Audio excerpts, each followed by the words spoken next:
So nandito tayo kay Yamaha Motor Hub Corporation and bablog natin itong kanilang bagong MT-09 SP. Bibigyan natin ng first look review, pati babalitaan ko na rin kayo sa kanya mga bagong tech and of course the increase. Bakit mas mahal na to kaysa sa XSR 900? Lagay natin dito yung bike kasi nga mas makikita mo talaga yung beauty niya kapag mas maliwanag and makikita mo talaga kung flawless siya o hindi. So pagpasok natin kay Yamaha Motor Hub Corporation, ito agad yung sumambulat. Sa tingin ko, ito na yung masasabi mong papantay or mas lalamang sa looks ni XSR 900. And this is me coming from a biased XSR 900 fan. Pag sinabi mo kasing naked, ganito dapat legit. And makikita mo ang kanyang headlight. Piano black po tayo. Para sa akin, ito ang pinakamagandang MT na makikita mo. This is not stock. Nilagyan nila ng crash guard at saka ng ganito for the protection and also for the visibility. Pero ito palang panalo na eh. Design wise panalo na siya. And ang kanyang DRL sa may baba, napakalinaw. At saka ito yung napansin ko sa kanya. Hindi na siya yung Cyclops style. Projector lamp on this part. Projector lamp siya which is much more pleasing to the eyes. And also, ang kanyang standard headlight at saka ang kanyang high beam. Napakaganda na lang kanyang itsura. As per usual, may hazard po, big bike. And sa likuran, full LED po tayo. Siyang fly screen na naka-display dito which is okay lang, panalo pa rin. Ganun naman kasi usually kapag naked, hindi mo siya yung tipong sobrang dadamitan. Depends on the incoming owner na. Design wise, my dear friends, masasabi mo talagang sulit siya and mas beefy na siya, mas aggressive kumbaga. Mas big bike ng tignan. Yung sinasabi nila na slim na MT-09, parang hindi ko na nakikita dito. At saka mas plush na siya or mas luxurious na siya tignan from the old MT-09. Tapos may decal tayo dito ng MT which is properly done. Ang kanyang gas tank, 14 liters. Ang kanyang fuel consumption, 5 liters per 100 kilometers. That's about 20 kilometer per liter. At saka na-miss ko ring tignan ang Yamaha logo. Yamaha owner kasi tayo dati. Pero I also love the styling on this part. Hindi na siya de susi, key fob na siya kumbaga which is maganda din.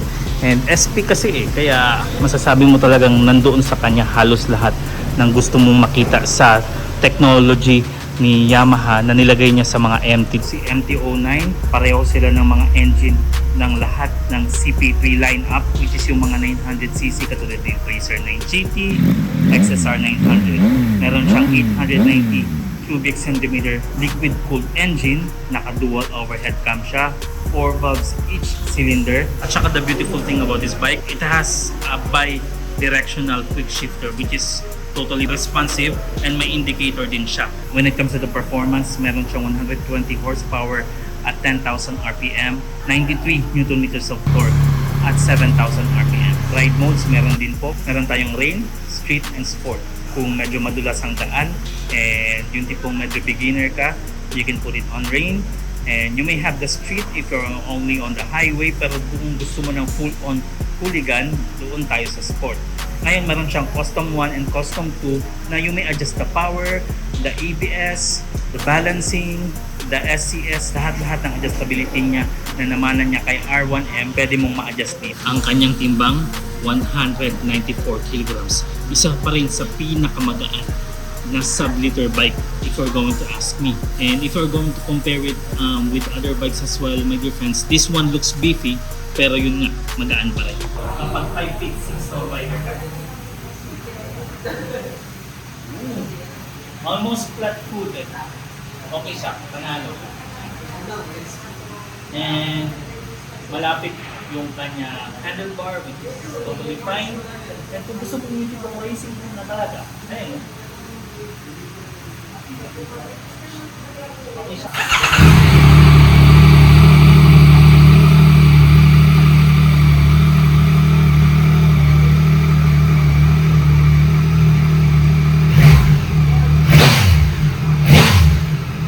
Ang kanyang seat as well, premium na premium yung kanyang datingan. Naupa naman natin dito, so if you're 5'6" tall, pwede siya, pasado pa rin kasi nga manipis yung dito niya na parte, pero dito makapal.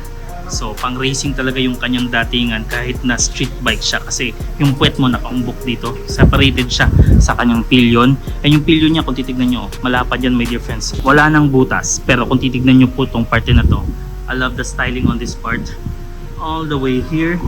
Para sa akin kasi, napaka-sharp ng kanyang datingan at saka sporty pa rin kahit na naked. Ito nga lang, kung magpapalit ka. Ayan. Gusto ko yung mga ganitong datingan sa kanyang breakwater sa buha. Maganda yung datingan. Control-wise, the modes, dito po tayo. And it has a cruise control, yun yung panalo sa kanya. Easily adjustable siya. Tapos yung kanyang mga controls, panalo yung pagkakayari. And this is what I like. O, tignan nyo. Ayan, no? So, kaliwa, kanan. Sa hazard, busina. Malakas naman po. Pass switch or high beam. Ikaw bahala. The mirrors, okay lang. Kung gusto mong palitan, ikaw bahala. Pero para sa akin, okay na siya. As standard, kumbaga. Blacked out po ang kanyang handlebar. Ganda din yung pagkakayari. Clutch lever, sporty din yung kanyang datingan. You may adjust it here. And ang kanyang brake lever, branded po ng Brembo. Adjustable pa rin po. Dagdag sa kanyang design, kung titignan nyo po, maganda at saka aggressive yung kanyang foot peg. Kasama na rin yung pillion. Detachable po siya on this part. And pwede mo ring ma-detach to. Ayan, two parts siya na frame, which is kapag may nasira, knock on the wood or knock on the tank, hindi mo papalitan lahat. Sa kanyang front fender, it's not two part. So kapag basag ang harapan, palit lahat. And kung titignan nyo po, Yamaha branding, seamless, tsaka maganda yung kanyang styling. And sa laki ng kanyang fender, sa tingin ko pwede mo pang patambukin yung gulong dito if you wanted to. Same thing as on this part, my dear friends. Medyo may luwang pa siya, so pwede mong pakapalin, pwede mong patambukin. Tsaka kung titignan nyo rin yung swing arm, my dear friends, ayan o, derived siya coming off from the R1M. So mamahalin talaga, kumbaga. And kumikinang siya o, kaliwat kanan yan. Kung naghahanap kayo ng electronic front suspension, you go with Yamaha R1M. Or otherwise, Tracer 9 GT. Pero dito, hindi rin nagpapahuli ang kanyang front suspension. Nakakaya ba po tayo? Fully adjustable siya, my dear friends. And sa may likuran naman, meron tayong O-Lins rear suspension, fully adjustable as well, my dear friends. At saka this is just a simple detail lang naman You know me, I'm a big fan of gold. Kung hindi black yung motorsiklo, para sa akin maganda talaga yung kumikinang na gold sa kanyang front suspension. And ito yung nagustuhan ko sa kanya na part to. Ayun, color black siya instead of stainless steel ang kanyang color. So para sa akin, panalo yung pagkakayari. Fan ako ng ganitong wheels kasi nga Yamaha Yamaha blue talaga yan. Tignan nyo yung mga wheels na ganito. Ayun, dagdag kinang siya sa motorsiklo. And kaya nga ginawang SP kasi nga makinang talaga siya and nilagyan din ng technology. Pagdating naman sa kanyang gulong, naka Bridgestone po tayo.